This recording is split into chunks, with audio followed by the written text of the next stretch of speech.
difference in the NFL? Big men versus college, big guys are faster. What do you learn about? I mean, David's a physical guy, Harold's a physical guy. What do you learn about those guys when you go live, like you did the other day? I think you see a lot of things. I think you see how strong Dave is, how his physical traits really help him in the blocking game, but also how his physicality helps him get open in the passing game. Because guys see him moving so fast to get to his blocks, to get on guys, to get on defensive ends, that they assume he's just blocking and then he's out. And his speed helps him get open. When you get full pads on, everybody's moving slower, but you got more to grab onto, more to push off of. And I think that helps him get open down the field. And as far as Harold goes, I mean, you see a balanced player, somebody who's willing to strike, somebody who's willing to get up on somebody, put his hands on them, lean his shoulder into somebody, get lower than them, lift them up out of the ground, lift them up out of the ground, lift them up out of their pads, right, move them out of the gap.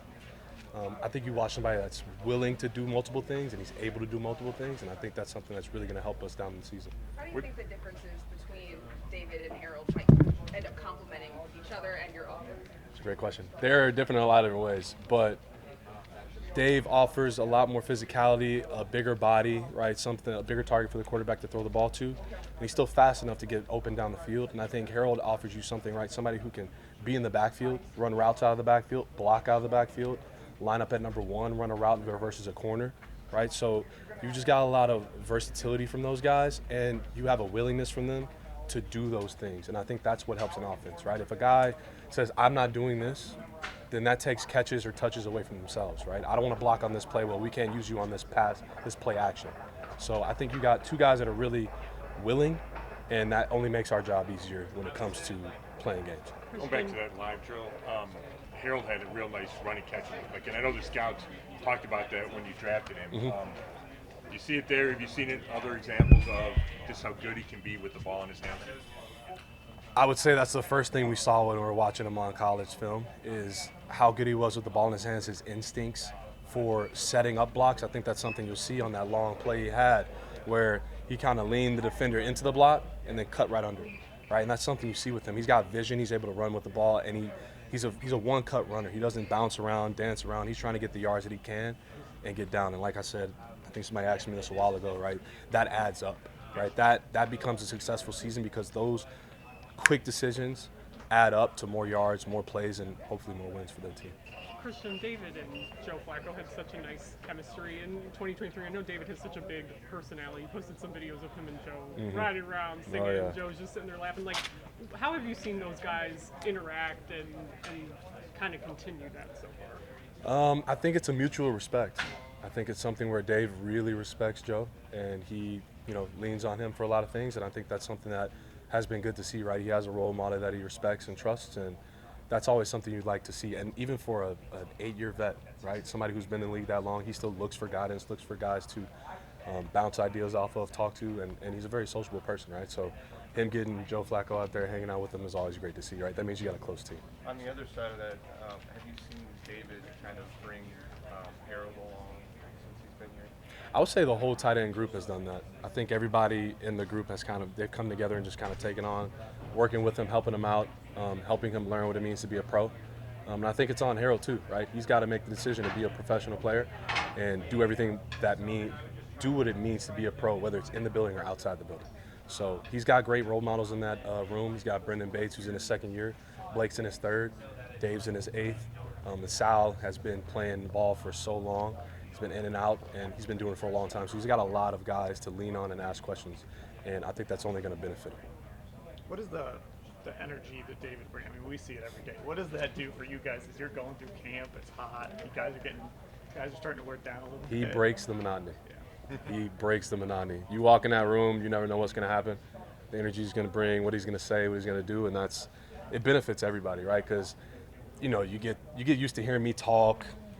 It starts to sound like Charlie Brown's teacher, right? It's just a bunch of murmurs, and you're like, I can't do this anymore. You start to doze off, and then your eyes start closing, and he'll pop in with some energy, right? He'll turn on a rock song, and he'll start dancing around and getting other guys up, and it just he helps break the monotony, right? I can do what I can, but players have to find their own way out of it, and he does it for them, and that's super helpful. How much are you looking forward to seeing Harold in preseason games, and what are you looking from him in those outings? I just want to see him go compete. I just want to see him compete, see him go out, strike guys that are in different, colored jerseys than him. I want to see him show what he can do with the ball in his hands, right? He's a very balanced runner. So now you're facing somebody that's really going to try and tackle you and bring you down, right? There's no rules. We don't have the same rules out on this field as we do out there, right? So are you going to make that tough catch when the ball's in the air and somebody's coming at you? Are you going to make that one cut and get up the field, or are you going to dance around and lose us 4 or 5 yards? So I think that's something that I'm looking forward to seeing. What's something that you've seen in Harold that you didn't expect him coming out of college at Bowling Green? When you got to camp, you say, wow. It's a great question. I would say the depth of knowledge that he has and that he leans on. Right, you meet with him and you're like, I can tell this guy's smart. You can tell he thinks through things very well. I think it's more so like because he plays safety in high school before he got to college to play tight end. So he leans on a lot of his defensive knowledge for how he plays, right? I'll watch film and I'm like, what would you be thinking if you're that safety? And he'll just give you an answer quick, right? He's able to lean on a lot of his experience to help him be an effective player, and that's super encouraging. That's extra. Yeah, absolutely, yeah. Chemistry is one thing, but how can your unit specifically kind of help these quarterbacks, 4 quarterbacks in this competition, help them come along, get the most out of them as they're looking for that week 1 starter? What can your unit do in that? We do our job. That is it. We cannot worry about who's throwing the ball. We worry about our route, our assignment, and getting our job done. That is it. If we're worried about who's throwing us the ball, or who's up for this period, or who's up for this play, like, that's losing football. It shouldn't matter who's throwing you the ball, right? Like, we're out there to do our job no matter who's out there. And I think that's the most important thing we can do, right? Because also, if I go out there, I run the wrong route, quarterback's looking to throw me the ball, right? That's a wasted rep for him. So you can't take food out of other people's mouths to feed yourself. You got to worry about what you're doing, and that's it.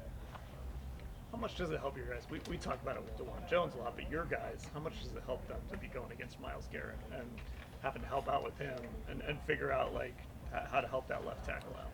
When you're playing a 99 rated player on Madden, right, one of the best players in the league as a rusher, that only makes you better, right? And it can get a little demoralizing when you're losing a lot, right? And you're like, oh my God. But you also watch him go out there and do it against everybody else, and you can realize that you're getting better because you're playing somebody so good. So competition breeds competition. Competition makes everybody better. And I think when you have the opportunity to go against such a great player, it's only going to raise your confidence when you win that rep, right? So I think that's always something that I'm super happy to have him on our team. It only helps us. Only helps us. Earlier in the offseason, I talked to Alex Bayer, Harold's Yeah. coach at Bowling Green, and he sort of just talked about when he transitioned, because he didn't play tight end in high school, tight end. One of the things that he really noticed was just how quickly he kind of picked up on things. Are there some examples of that you've seen with Harold, where he's a pretty quick learner even at this stage? Yeah. I mean, I had to get used to how he learns, but I mean, you walk him through something once, you tell him something once, you show him some film, you get him out there, get him moving and doing it, and he'll have it locked in, right? He takes good notes. He really focuses in, he pays attention, and I think it's just you tell him something, he locks it in, he's ready to go. And what he doesn't do is make the same mistake twice, and that's really encouraging, right? That means somebody's learning and locking things in and remembering it for the next time they have to apply it. So I think that's something that's been really, really fun to see. In college, it was obvious on the tape like how great of a pass catcher he was.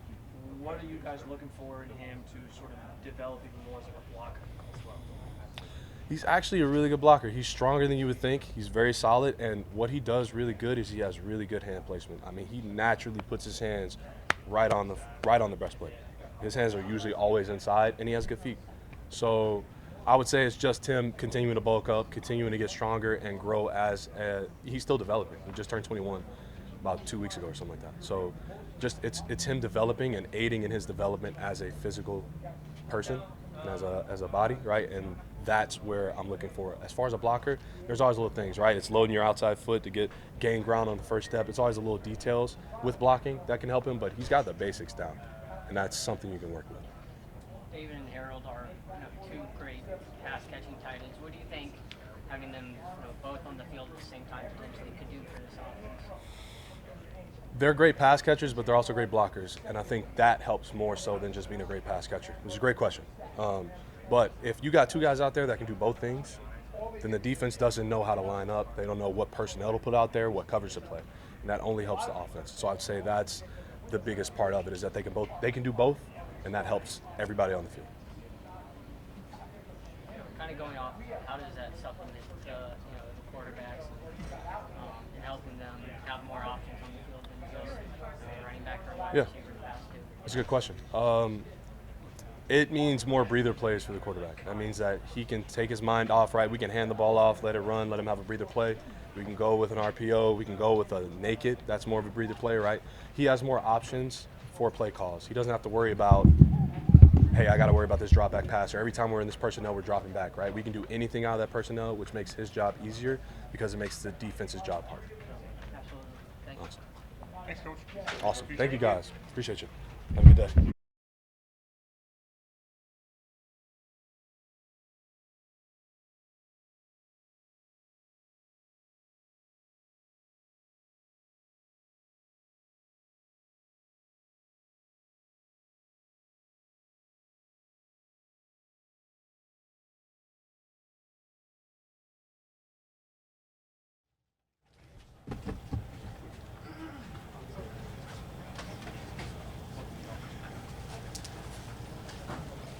I like this. There's a lot of mics right now.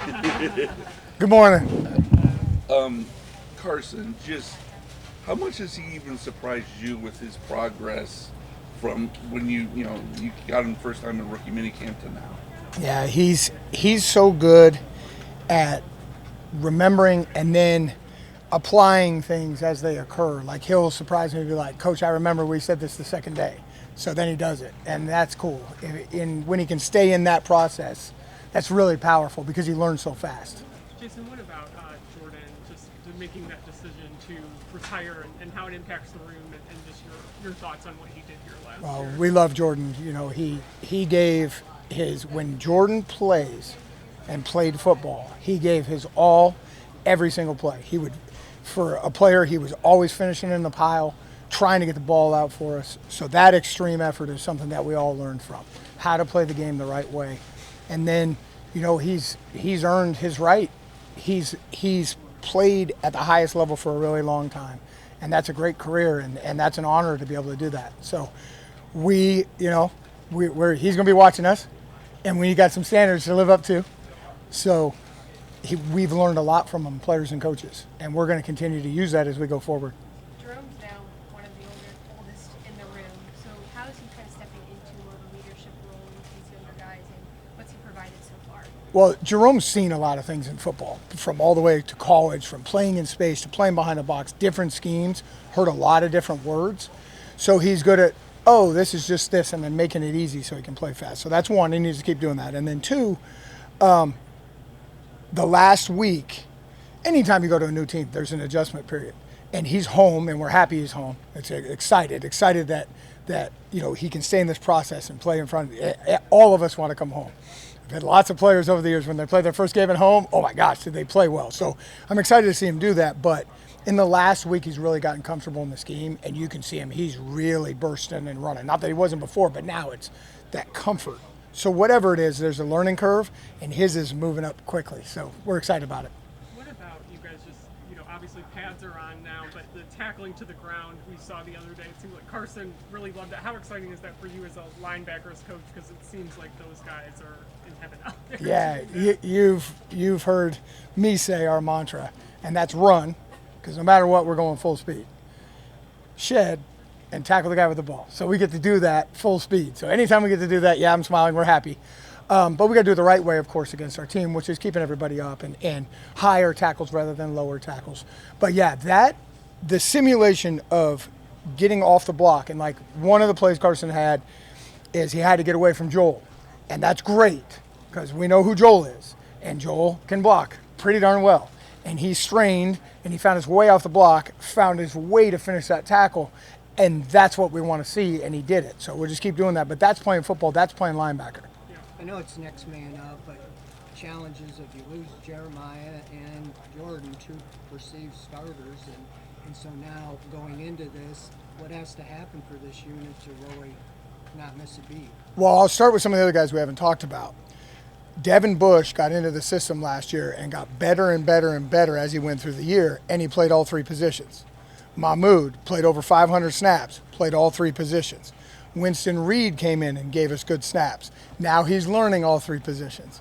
And then we get Nate, who missed summer camp last year, back. So we actually have players that have played in the scheme, And now they're able to play the other spots. So it gives us a lot of flexibility in that all these young guys are competing, but if somebody does a certain role better, he may earn that role. So it's awesome in the room right now. They're all learning it all, and they're hyper competitive to do anything, to answer my questions, to get the ball, and that's how we want it. We want the competition, and the guys have embraced the competition, and let's see how this goes, because it's fun to watch right now. Jason, Jordan's retirement, obviously he's a big leader in the room. Does that leadership almost have to spread out over multiple people when you lose a player like that? It doesn't just fall on one guy like Devin or Jerome. Does that sort of spread out to multiple guys? Well, you've heard us say it. We're the nerve center of the defense. The linebackers are linebackers. That's our job. Our job is to get everybody lined up, make the call, communicate, and then make the D-line right or whoever else right and get the guy on the ground. That's it. So not only has it done that, like I brought something up to them, the 7 that are in the room, and one of the players said right back, Coach, we got 7 of us to do that. I go, that's the right answer. So they're all making calls. They're all doing a good job with that stuff. Like we've said, Carson as a rookie has done a really good job with being able to handle one-time fixing things. The vocal, we were just in the indoor, and when he was making the front calls, it was echoing because we want to be clear and concise. We don't want to go left, left, left, left, left. We want to go left, left. And you can hear it. It's getting louder every day for all of them. Winston had some the other day. It was echoing. I told him. So, that's what I mean. We're all going to have to do it, and we like it that way. You touched on it a little bit of all the guys learning all 3 positions. Yes. As you get into this part of camp, are you still evaluating that process, or are you kind of seeing where guys are going to fit in their roles? I guess, how do you evaluate this part of camp for that process? Well, I'll give an example. Devin last year, when he came in and it was his first year, he was doing a little bit more of the space roles, more than right in the middle of the defense. Now he's doing it all. So as they get better at what they are. Now, what's cool about that is it gives us position flexibility, right?